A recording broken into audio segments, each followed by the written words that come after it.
voir qu'au niveau des zones de subduction, il existe une activité sismique et une activité magmatique importante. Cette activité magmatique importante est à l'origine de la création de nouveaux matériaux continentaux, c'est-à-dire de l'accrétion continentale. Nous pouvons expliquer l'origine de cette activité magmatique et donc les causes de l'accrétion continentale. Cette petite vidéo va vous permettre de voir les différentes étapes de construction d'un schéma bilan expliquant l'origine du magmatisme des zones de subduction et plus particulièrement la formation de nouveaux matériaux continentaux au niveau des zones de subduction. Donc commençons par décrire un peu le cadre de ce schéma. On est au niveau d'une zone de subduction. On a donc une lithosphère océanique composée de croûtes océaniques et de manteaux lithosphériques qui reposent sur le manteau asténosphérique, qui, au fur et à mesure de son vieillissement, devient plus épaisse suite au refroidissement. Donc, la limite inférieure du manteau lithosphérique qui correspond à l'isotherme 1300 degrés s'enfonce. La lithosphère océanique devient plus épaisse, plus dense, et donc s'enfonce dans l'asténosphère sous-jacente sous une autre lithosphère, cette fois-ci de type continental, formée de la croûte continentale, du manteau lithosphérique et reposant sur le manteau asténosphérique. Au niveau des zones de subduction, on va retrouver un marqueur géologique, une fosse océanique, mais aussi un prisme d'accrétion sédimentaire qui correspond à l'accumulation de sédiments plissés, faillés, etc. au niveau de la zone de subduction.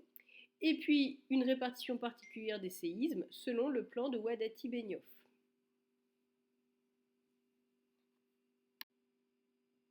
Complétons maintenant ce cadre. La croûte océanique est formée de basalte et de gabbros. Les gabbros sont des roches magmatiques plutoniques entièrement cristallisées, caractérisées par la présence d'olivine, de pyroxène et de plagioclase.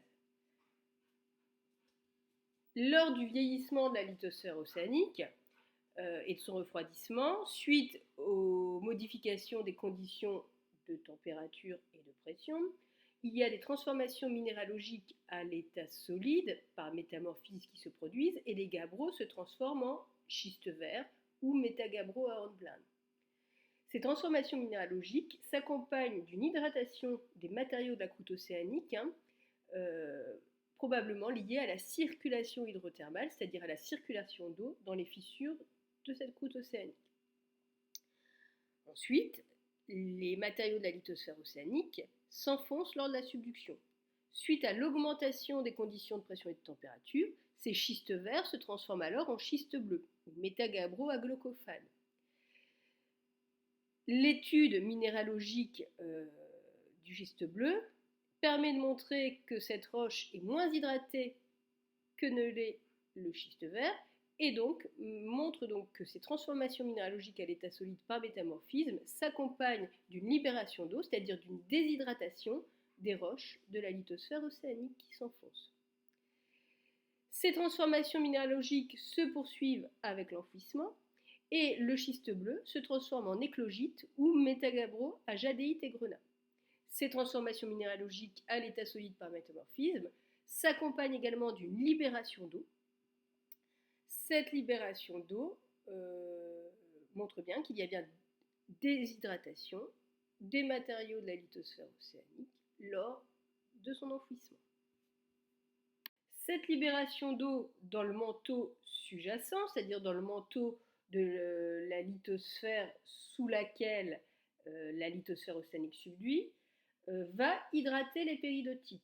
Or, nous avons vu avec les diagrammes pression-température que dans les zones de subduction, les conditions de pression de température sont telles qu'à cette profondeur, entre 80 et 150 km de profondeur, les péridotites hydratées peuvent entrer en fusion partielle et donc former un magma. Ce magma est riche en silice, donc très visqueux. Il remonte donc très lentement, ce qui fait que la majeure partie du magma va cristalliser lentement en profondeur pour former des roches à texture grenue, c'est-à-dire des roches magmatiques plutoniques de type diorite-granite, donc ce qu'on va appeler de type granitoïde. Une faible fraction va remonter en surface et va donner des éruptions de type explosive. On aura donc mis en place d'une faible fraction de roches magmatiques volcaniques, c'est-à-dire de roches à texture microlithique, qui résultent d'un refroidissement rapide en surface. Enfin, pour terminer, nous pouvons ajouter le titre. Alors, ce schéma peut vous servir dans deux types de sujets de type 1. Il peut vous servir pour tout type de sujet qui vous demande d'expliquer l'origine du magmatisme des zones de subduction.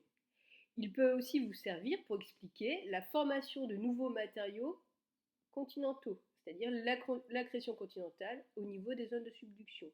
Donc le titre sera adapté en fonction du sujet.